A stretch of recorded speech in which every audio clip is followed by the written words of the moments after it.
But yeah, we're back, and apparently I need another fiery frost to throw in there, because apparently I lost mine. So I had to go back up to the 4th floor again, and the only message I missed is basically saying, oh yeah, that bomb won't freaking work now. It might blow up, but it won't do what it's supposed to. Having brilliantly and probably permanently damaged the bomb these aliens have been working on diligently for who knows how long, they aren't too pleased. They grab a hold of you since you're the only one who was near the bomb, and upon doing so, your tight mask slips off your big head and reveals your non-Tormeenian-ness to all. With their surprise, comes a few screams of Saboteur and Kill Pinky! And those other guys are pink, and your fate does not look good. They shepherd you off to another part of the ship, having informed the captain of what's happened.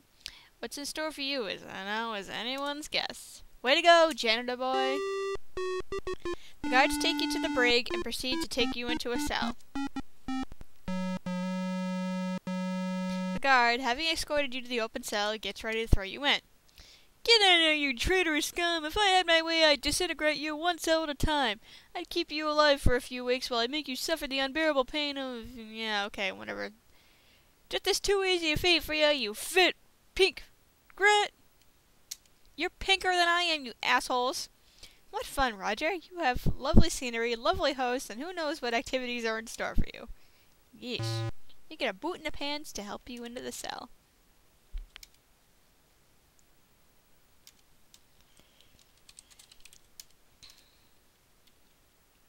Now what we can do is... ah, crap. I'm gonna skip that because it's... but basically they're killing you, so... okay, let's slow the speed down. Oh, let's look out the window. You're lamenting about your capture, and in an effort to stop thinking about the multitude of probes you are likely to be subjected to these aliens ever to study you, you stare off into the star-filled void of space. You look out the window. You can only imagine what the future holds for you now. These aliens could do anything to you, and most of the things they probably have in mind aren't pleasant. This is just not what you had planned for your life. You wanted to command your own cleaning vessel someday, to roam the stars, cleaning up spills and the likes of which would make normal men tremble.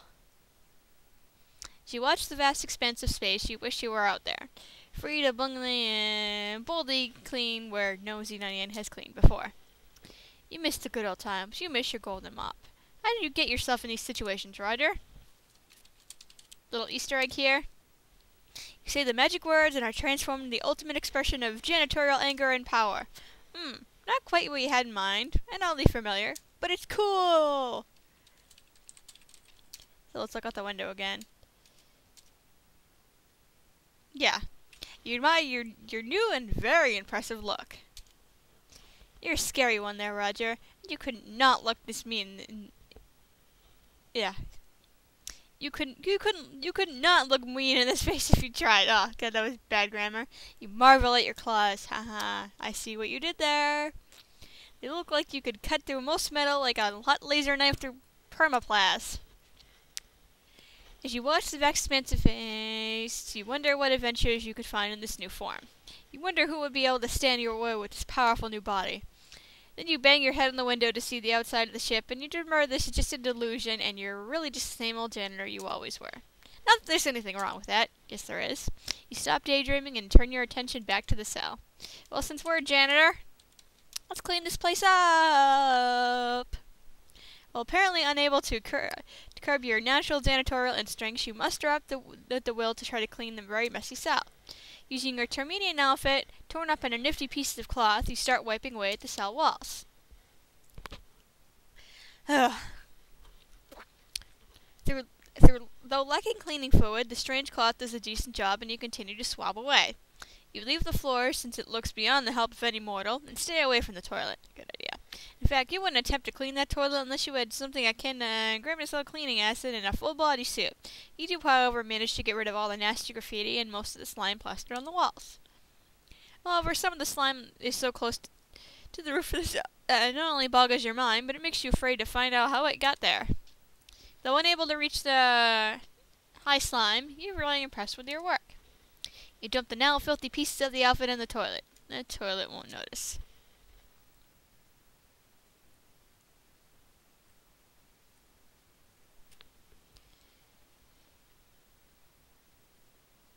You can actually read the graffiti too, which I didn't do, but speed it up.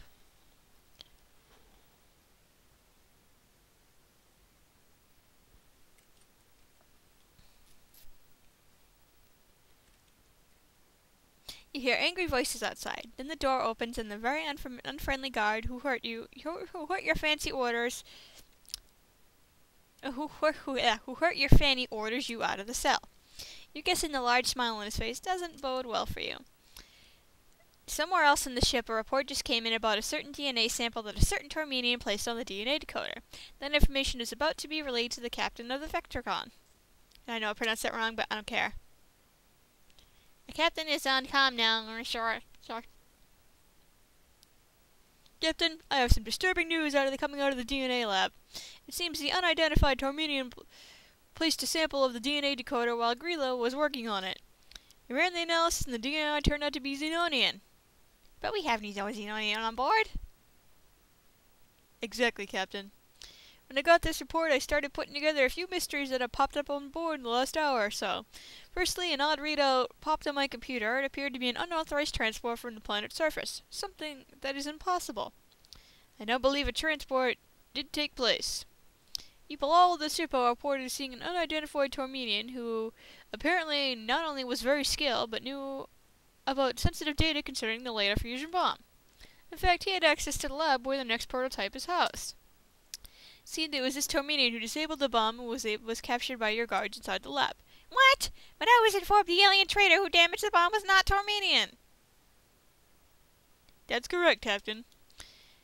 Upon apprehension, it was discovered that this Tormeenian was nothing of the sort. He was wearing a disguise that seemed to have fooled people from the observation deck all the way down to the bomb research lab. I believe this alien to be the Xenonian. I believe he not only survived the crash, but through sheer genius and ingenuity, managed to transport himself on their Vectorcon, which I'm going to keep saying it that way, because I don't feel like pronouncing it the other way. The sensor sweep has picked up an old vessel, originally a scout ship from the Vectorcon, amazingly enough. I believe the Xenonian somehow used the damaged ship's instrumentation and materials to rig a makeshift transport until they put himself here. No, we just restored power to your damn ship. As luck would have it, we had not been in orbit around the time. The Xenonian would probably have teleported into space and been killed, but our timing, it seems, was perfect. His makeshift teleport picked up the Vectorcon signature and teleported him on board. As to exactly why he disabled the bomb, or what else he has been up to since his arrival, I'm clueless. As hard as it's all to swallow, it gets worse.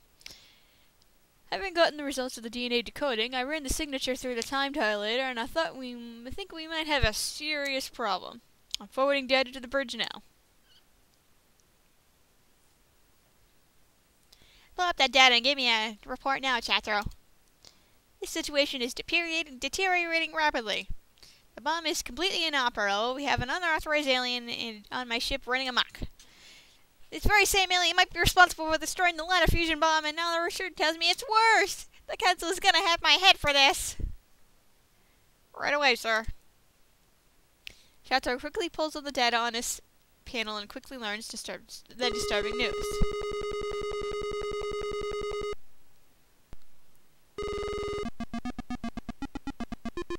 Captain, the Xenonian appears to have a future timeline significance. What do we do now? Chateau, hunt that bully down in the brig immediately. I ordered the traitor's prisoner killed only a few minutes ago. Knowing bully, he's already taken him down on his playroom to the playroom of horrors. As much as I want to eliminate that Xenonian dog, I'm scaring up the voice, we are not in the position to do anything here. The destructive pink flesh vial could get us all evaporated if the council finds out if we were wiped out of vital timeline life form. He's ruined a few years of work, and we'll have to pat him on the head and wish him good voyage. I can't believe this. Chartreau, what's the status? We have to stop the overzealous nutbombuli from frying the Xenonian brains. I'm contacting the brig now, sir. Communication. You're sure still on comm? Yes, sir. For sure, what are our options to get here the mess cleaned up? Gotta move fast, sir. We have located his escape relatively undamaged on the planet's surface. We have to beam it on board and effect any necessary repairs immediately. Already calculated as most likely position using the coordinates and time of the first encounter Kenro registered on his scanners before he launched the pod with the radiation interference. The approximate speed of the vessel is drifting at the end of the time elapse. I believe the results are quite accurate, and provided we move fast, I think we will get him back to where he's supposed to be at this time. This program is running on the time lapse, so as soon as time passes, it there. But we still need to move as fast as possible. Ugh. Understood. Jatro, do you have the pod beamed up in the docking bay? And order all available maintenance personnel to the bay now. Or sir, did the DNA analysis show up any effects by the radiation?